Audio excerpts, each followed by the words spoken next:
안녕하세요. 내 변호사 박변호사 박주연 변호사입니다. 저는 지금 서울 북부지방법원에 와 있습니다. 오늘은 보험 사기에 관한 형사 재판의 첫 공판 기일인데 이 사건 공소 사실을 말씀드리기는 어렵지만 제가 했었던 다른 보험 사기 사건에 대해서 말씀드리겠습니다.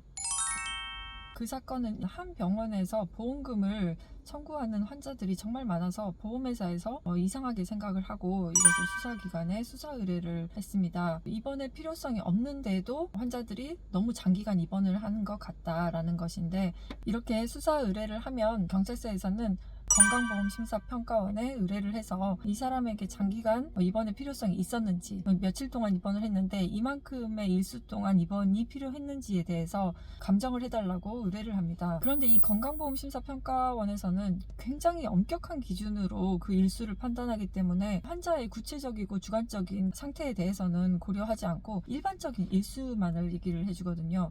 보통 전부 다 적정 일수를 초과하게 됩니다. 저희 의뢰인에게 경찰서에서 장기간 입원을 한 것 같은데 보험 사기 인정하느냐 물어봤을 때는 인정하지 못한다. 나는 정말 실제로 아파서 입원했고 의사가 입원하라고 한 대로 입원했다. 수사기관에서는 계속 회유를 했죠. 이거 금액도 얼마 안 되는데 보험금 받은 거 해봤자 몇십만 원 밖에 안 되니까 그냥 인정하면 선처해주겠다 라고 해서 인정을 했는데 결국 기소유예 처분을 받았습니다. 기소유예 처분을 받으면 전과도 아니고 벌금을 내는 것도 아니기 때문에 만족하고 있었죠. 근데 이 기소유예 처분은 범죄 혐의가 인정이 된다는 것입니다. 내가 보험 사기를 하지 않았다는 것은 아니거든요.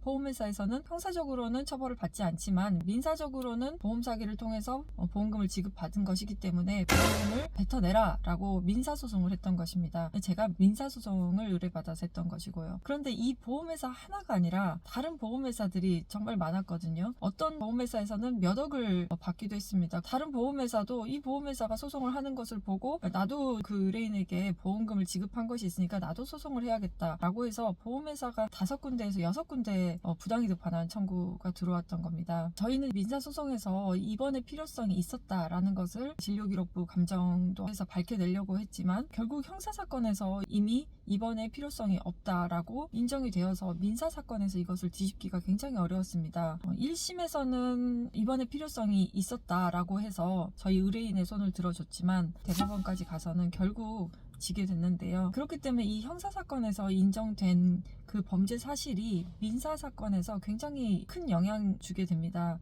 판결문에서 보통 이렇게 판시를 하는데요. 재판에서 인정된 사실을 달리 인정할 만한 특별한 사정이 없다면 그것을 그대로 인정을 한다라고 합니다. 그래서 보험 사기로 조사를 받게 되면 안일하게 생각하시면 안 됩니다. 내가 받은 보험금을 부당이득으로 반환해줘야 될 수가 있기 때문에 형사사건에서 대처를 잘 하셔야 합니다. 당시에 저희 의뢰인의 병명이 당뇨병, 협심증, 고혈압 이런 것들이었는데 민사소송 하는 동안에도 몇 번이나 쓰러져서 응급실에 가고 평상시에도 260 정도 그 혈압 수치가 나오고 혈압을 낮추기 위해서 약을 먹었는데 약이 너무 세다 보니까 간이 녹아내리고 실명하고 결국은 사망까지 하게 되었습니다. 그런데 이러한 사항을 민사소송에서 전혀 고려를 해주지 않아서 정말 억울하게 진 그런 사건인데요. 이것만 보더라도 형사사건에서 얼마나 대처를 잘 해야 되는지를 알 수가 있었습니다.